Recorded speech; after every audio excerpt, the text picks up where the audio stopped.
Hello?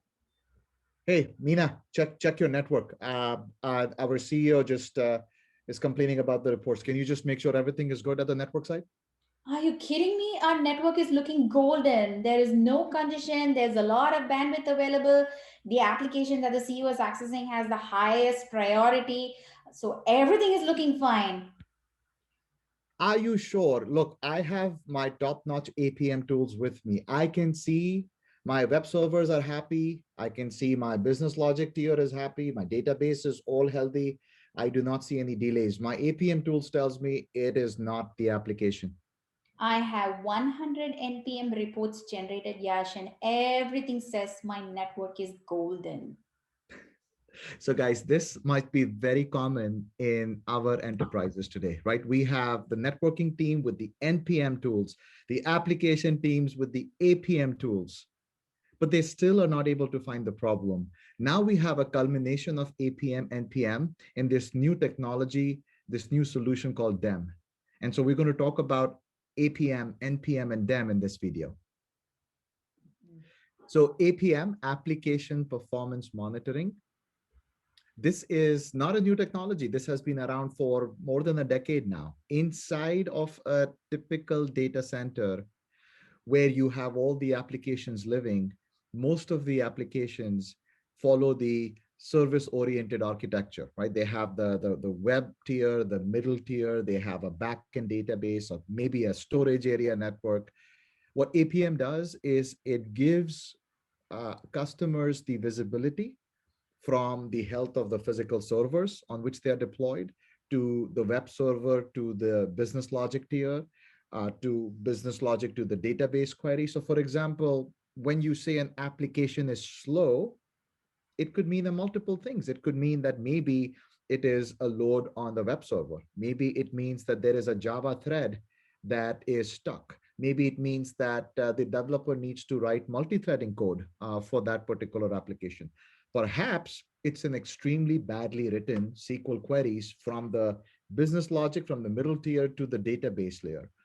All of that information is readily available with any of the powerful APMs you have in the industry, right? If you Google APMs, you have the usual suspects, the App Dynamics, the Dynatrace, the Datadogs, and New Relic, and a whole bunch of other APMs that give you that visibility inside the data center and every component of that application, and even the new age of containers and VMs, it's going to be able to give you the health of that application at every different point, so you can then pinpoint where the problem is and go rectify that in the application architecture. So, Meena, why don't you tell our listeners about NPM technologies? Sure. Network performance monitoring provides visibility into the quality of a network. So NPM tools usually consume data from a wide variety of sources like SNMP, IPFix, NetFlow, etc. And they utilize this information to build a picture of the network. A good analogy for what NPM does will be like a traditional phone bill. A phone bill has information like who called who, when did this call happen, how long did this call last, how often did this call happen. So you can expect to see similar information out of the reports that an NPM tool builds for a customer. So NPM provides this granular visibility into what the network looks like at a certain period of time. And some of the most common reports that you can see with these popular NPM vendors is like site capacity planning. How much traffic is going from one site to another? What is the traffic density like? Peak time traffic patterns, interface errors, interface utilization, bandwidth utilization, or DACP related packet drops, things like that. But what an NPM tool lacks is perhaps the application focus. So an NPM tool does exactly what its name stands for, network performance monitoring. So all that information that an NPM tool provides is all from the perspective of a network, layer 3 data primarily. So it misses the layer 4 and layer 7 visibility. And most importantly, the application performance monitoring part. And that, like you said, Yash, it's provided by an APM tool. So with an NPM tool and an APM tool, a customer must be self-sufficient, right? But we don't see that happen already. I mean, obviously, IT tickets are still rising.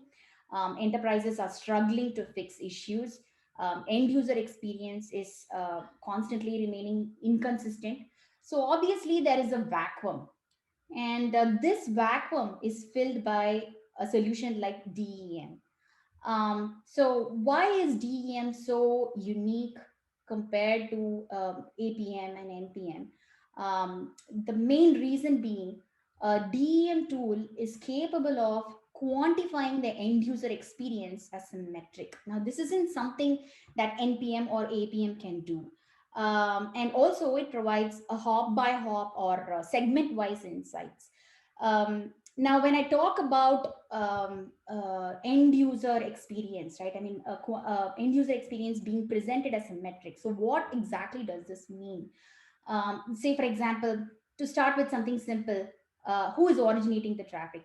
What kind of user? I mean, does he belong to a group? What is his user ID? What kind of permission levels does he have? What device does he use to originate this traffic? Is this device up to date with respect to security patches? Is this device running low on battery? And how many tabs are open in this device? I mean, it's really surprising the amount of information and data that can be mined by a DEM solution with respect to end user experience. So, and also along with the segment wise insights, we are able to understand the traffic patterns across the middle mile and all the way into the last mile. So, I mean, naturally, a DEM solution is extremely valuable for enterprises, for IT admins to get that granular visibility and end to end in one user, one UI across network, security, and application services. So this is extremely valuable information for enterprises. And now, when a solution like DEM is integrated with an SD-WAN solution like Prisma SD-WAN, we are able to consume these insights and create networks that are self-healing and self-remediating.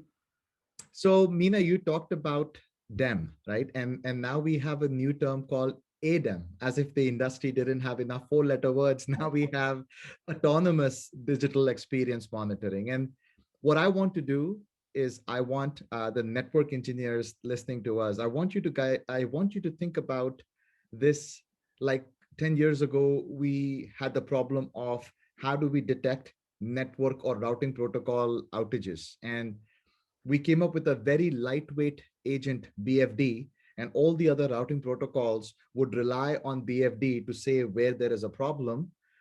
Think of ADEM as these agents that are giving very crucial information about the user experience, right? Maybe another analogy, if you come from a cloud engineering world, is as the applications are deployed massively in the cloud and they are cloud native, conventional APM tools don't work. And now there are abilities for the cloud given by the cloud provider for you to have stack traces, to have debug code at every point.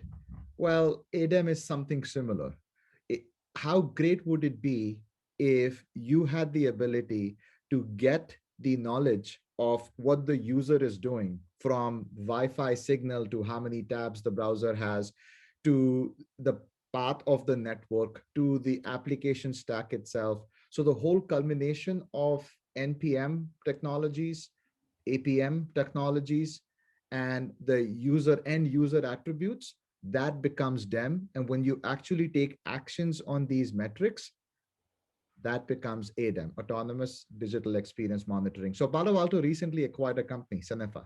We're super excited about it because that opens up the possibility of having very smart but simple small agents installed at different vantage points within the network, within the security points, within cloud. And now that gives our customers unprecedented visibility and actionable analytics.